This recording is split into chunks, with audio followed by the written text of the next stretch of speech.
حضرت اماں عائشہ رضی اللہ عنہا فرماتی ہے کہ گنہگاروں کے لیے قبر میں ہلاکت ہے کہ کالے سانپ اس کے سر سے اوپر پاؤں سے ڈھنسنا شروع کرتے ہیں، یہاں تک کہ ڈھنستے ڈھنستے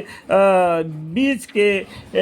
حصے میں سر اور پاؤں والے میں مل جاتے ہیں۔ یہی وہ برزخ کا عذاب ہے جس کے اس آیت شریف میں ذکر ہے۔ اللہم اغفر لی، اللہم اغفر لی، اللہم اغفر لی۔ اماں عائشہ رضی اللہ عنہا فرماتی ہے کہ گنہگاروں کے لیے قبر میں ہلاکت ہے کہ کالے سانپ اس کے سر سے اور پاؤں سے ڈھنسنا شروع کرتے ہیں، دونوں طرف سے، سر کے طرف سے اور پاؤں کے طرف سے بھی ڈھنسنا شروع کرتے ہیں، یہاں تک کہ ڈھنستے ڈھنستے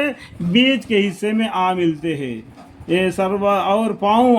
والے مل جاتے ہیں۔ یہی وہ برزخ کا عذاب ہے جس کا اسے آیت شریف ذکر ہے۔ اللہم اغفر لی، ایسے مصیبت سے مجھے، میری بیوی، میرے بچے، میرے پورے خاندان وسیلہ تا قیامت نسل با نسل، نسل با نسل اسے عذاب سے ہمیں محفوظ فرمائے برزخ کی زندگی کے، آمین۔ ایک حدیث میں آیا ہے کہ حضرت ابن عباس رضی اللہ عنہ نے فرمایا کہ جس شخص کے پاس حج کو جانے کا سامان ہو اور حج نہ کرے، یا اس کے پاس مال ہو اور زکوٰۃ ادا نہ کرے، اور مرتے وقت دنیا میں واپس کیے جانے کا درخواست کرے گا، کسی شخص نے عرض کیا کہ دنیا میں واپس کے تمنا کافر کریں گے، یعنی یہ آیت شریف مسلمانوں کے لیے نہیں ہے، وہ دنیا میں واپس کی تمنا نہیں کریں گے جو مسلمان مومن ہے۔ حضرت ابن عباس رضی اللہ عنہ نے فرمایا کہ میں نے قرآن پاک کی دوسری آیت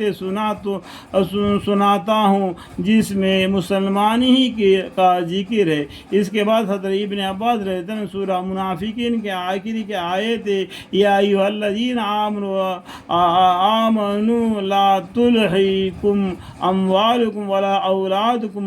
آخری سورت تک پڑھی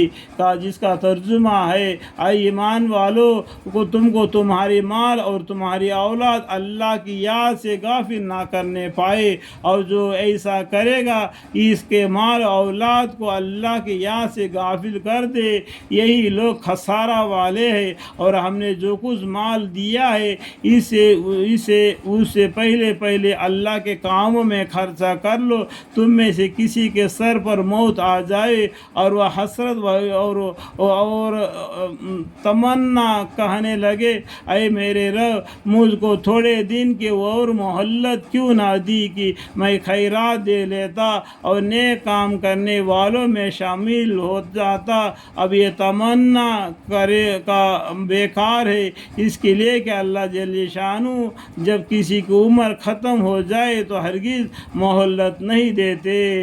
جب اللہ تعالیٰ کیا ہے اس کی عمر ختم ہو جائے تو ہرگز مہلت نہیں دیتے، اور اللہ تعالیٰ کو تمہارے سب کاموں کی پوری خبر ہے۔ ان ربهم بهم یومئذ لخبیر۔